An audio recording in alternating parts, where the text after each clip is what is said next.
verdade. Ô, Oliveto, você acha que hoje em dia a publicidade já não tem mais aquele glamour, né? Pra quem viu aquela série Mad Men, tem uma série bacana que mostra o glamour, a preocupação que existia com o produto, a grana que tinha lá.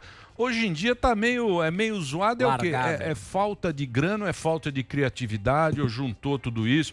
Hoje em dia lá você entra no YouTube lá, pule o comercial e você vai lá, primeira coisa que você faz. O que tá acontecendo aí? Ou a molecada não quer mais esse conteúdo, não quer mais ver comercial. O que aconteceu? Bom, vamos lá.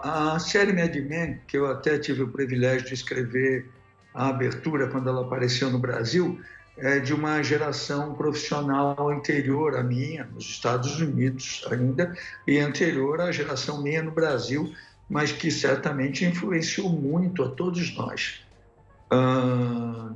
Eu diria o seguinte, né, que a grande publicidade do mundo num período foi aquela coisa final dos anos 50, 60 nos Estados Unidos, dos Mad Men, que influenciaram a Inglaterra, e a somatória dos dois, de Inglaterra e Estados Unidos, influenciou o Brasil, a geração anterior à minha, depois a minha. Sem dúvida nenhuma, aquela publicidade tinha um brilho criativo que hoje não está acontecendo no mundo inteiro por diversos fatores. Eu acho que tudo que você comentou tem uma certa lógica, mas principalmente o maior fator é o seguinte: ninguém está se preocupando a sério, particularmente no Brasil, talvez aqui na Inglaterra um pouquinho mais e tal, com uma coisa que é sagrada na publicidade, seja ela para um folhetinho para distribuir no pedágio, seja ela para mais digital das mídias, seja ela para esse trabalho que vocês fazem hoje, que atinge amplamente tanta coisa. Se não tiver uma grande ideia, não acontece nada. Você acha que é a sacada? Você acha que tudo está na sacada, na criação mesmo? É ali que é o negócio, né? Eu tenho uma pergunta nesse sentido, Washington.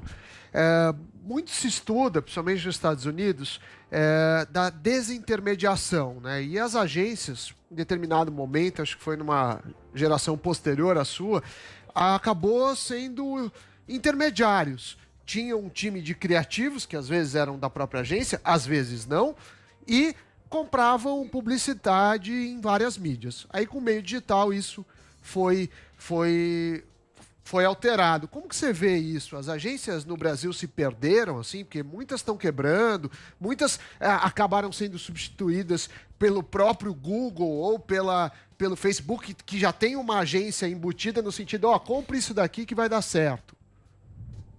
A primeira coisa, né, para a gente pensar, no Brasil particularmente, se criou uma espécie de guerra entre online e offline, antigos e modernos, que é uma bobagem. Na verdade, as coisas têm que se integrar. O fato de surgir algo de novo não significa que precisa ser eliminado o que já existe de bom. E no Brasil isso ficou muito claro, essa briga entre online e offline, onde você não tem um ganhador. Na verdade, cada vez mais, e agora durante a pandemia, eu morando aqui em Londres, guardadinho dentro de casa, né, conforme a ciência recomenda, tenho falado com gente que dirige agências na Europa inteira, grandes grupos e grupos individuais.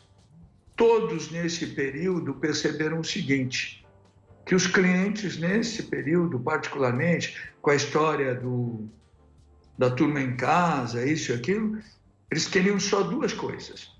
Primeiro, conversar com quem manda nas agências e conversar com quem teve as ideias. Portanto, toda aquela estrutura das gorduras, um monte de gente para fazer reunião, a maior parte das reuniões, né, elas servem para marcar uma próxima reunião, né? Tem a reunião da reunião. Então, você fica horas tomando café discutindo nada. Vai encolher. As agências no mundo inteiro, no Brasil particularmente, estavam gordas.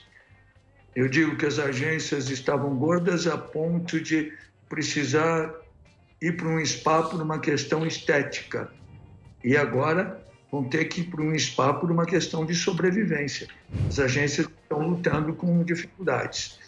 Então, o que vai acontecer pela lógica? As agências devem encolher de tamanho. Por quê? Porque se provou que não precisa de tanta gente. Precisa só de quem sabe criar, de quem sabe fazer, de quem sabe apresentar. E vão encolher de tamanho, do ponto de vista de número de pessoas e de espaço físico também, porque tem pessoas que vão começar a trabalhar em casa. Claro que não vai ser uma regra absoluta, eu não acredito que essas mudanças sejam tão radicais, mas que mudanças acontecerão, não há dúvida nenhuma. Agora, o que não vai mudar é a coisa de sem uma grande ideia não acontece coisa nenhuma.